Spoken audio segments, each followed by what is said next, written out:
विद्यार्थियों, आपके बीच कल पांचवा क्वेश्चन तक हो चुका था। आज आपके बीच छठवां क्वेश्चन है कि सबसे पहला ग्लोब किसने बनाया था। आपके बीच ऑप्शन भी है फॉरेनहाइट, दूसरा ऑप्शन है लुइस डी ब्रोगली, तीसरा ऑप्शन मार्टिन बेहम और चौथा ऑप्शन है इनमें से कोई नहीं। विद्यार्थियों, इसका करेक्ट आंसर की बात करें तो हो जाएगा ऑप्शन नंबर सी, यानी मार्टिन बेहम हमारा करेक्ट आंसर हो जाएगा, यानी ऑप्शन नंबर सी करेक्ट हो जाएगा। थोड़ा सा आपको और जानकारी देना चाहेंगे कि दुनिया में सबसे पहला ग्लोब जर्मनी के मार्टिन बेहेम ने बनाया था और यह ग्लोब उन्होंने निकोलस कोपरनिकस के सिद्धांत से प्रभावित होकर बनाया था। और निकोलस कोपरनिकस ने कहा था कि पृथ्वी और उसके आसपास चक्कर लगाने वाले ग्रह चपटे नहीं गोल हैं। याद रखिएगा, आपके कंपटीशन में ऐसे क्वेश्चन पूछ सकता है। और ध्यान दीजिएगा, जो आपको बाद में एक्सप्लेनेशन बताया जाता है इसे कम से कम 5 से 7 क्वेश्चन बनते हैं। इसी के साथ मिलते हैं नेक्स्ट क्वेश्चन की तरफ। विद्यार्थियों, आपकी 7वां नंबर क्वेश्चन है कि साइकिल टायर की खोज किसने की। आपके बीच ऑप्शन भी है। पहला ऑप्शन है मार्टिन बेहेम, दूसरा ऑप्शन है मार्टिन बेहेम और तीसरा ऑप्शन है जॉन बार्ट डनलप और चौथा ऑप्शन है एन इनलुगिन। विद्यार्थियों का रहा साइकिल टायर की खोज किसने की। इसका राइट आंसर हो जाएगा ऑप्शन नंबर सी, यानी जॉन बॉयर डनलप हमारा करेक्ट आंसर हो जाएगा। याद रखिएगा। इसी के साथ थोड़ा सा आपको और जानकारी देना चाहेंगे कि पहला व्यावहारिक रूप से सफल न्यूमेटिक टायर बनाने का श्रेय जॉन बेयर्ड डनलप को जाता है। इसे बॉयड भी कहते हैं, और जिन्होंने वर्ष 1887 में अपने 10 वर्षीय बेटे की साइकिल के लिए इसे ईजाद किया था और उनके टायर में लेदर के होज पाइप को ट्यूब की तरह इस्तेमाल किया गया था।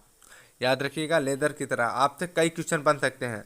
और Scottish engineer Robert William Thomson ने वर्ष 1845 में पहला न्यूमेटिक वायवीजी टायर बनाया, और हालांकि इसके निर्माण व फिटिंग में काफ़ी उलझने थी और लिहाजा यह सफल नहीं रहा।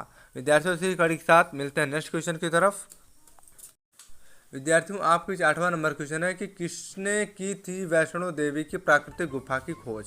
आपके बीच ऑप्शन भी है। पहला ऑप्शन है पंडित श्रीधर, दूसरा ऑप्शन है अकबर, तीसरा ऑप्शन ध्यान, चौथा ऑप्शन है गुलशन कुमार। विद्यार्थियों, इसका करेक्ट आंसर की बात करें तो हो जाएगा ऑप्शन नंबर ए, यानी पंडित श्रीधर हमारा करेक्ट आंसर हो जाएगा। इसी कड़ी से थोड़ा सा आपको और जानकारी देना चाहेंगे कि वैष्णो देवी के इतिहास पर अगर नज़र डाली जाए तो सर्वप्रथम पंडित श्रीधर का नाम सामने आता है, और मां वैष्णो देवी ने कन्या रूप में सबसे पहले पंडित श्रीधर को दर्शन देकर प्राकृतिक पंडियों के बारे में जानकारी दी थी। इसी कड़ी के साथ मिलते हैं नेक्स्ट क्वेश्चन की तरफ।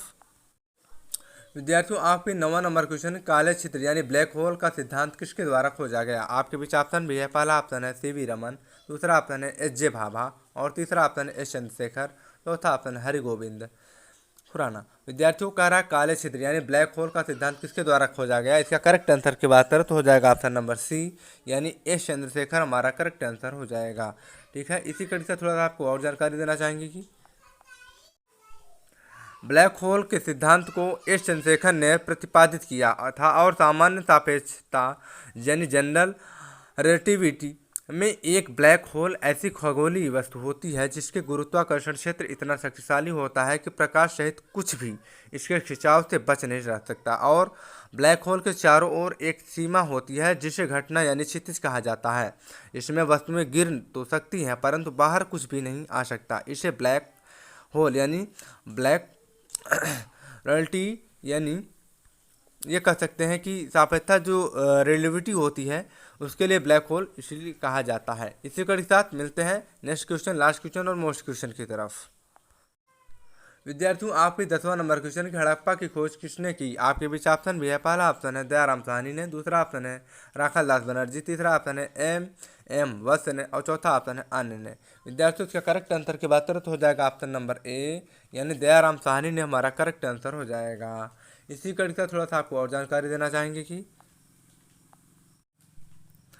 हड़प्पा पूर्वोत्तर पाकिस्तान के पंजाब प्रांत का एक पुरातात्विक स्थल है। यह साहिवाल शहर से 20 किलोमीटर पश्चिम में स्थित है, और सिंधु घाटी सभ्यता के अनेकों अवशेष यहाँ से प्राप्त हुए हैं। और सिंधु घाटी सभ्यता को इसी शहर के नाम के कारण हड़प्पा सभ्यता भी कहा जाता है। और 1921 में जब जॉन मार्शल भारत के पुरातात्विक विभाग के निर्देशक थे, तब दयाराम साहनी ने इस जगह पर सर्वप्रथम खुदाई का कार्य करवाया था।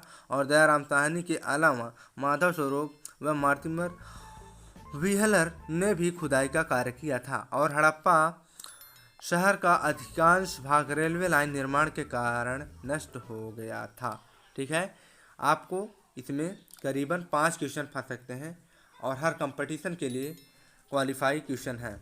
और मिलेंगे नेक्स्ट डे में। क्लास अच्छी लगी तो लाइक शेयर और सब्सक्राइब करें। Thank for watching.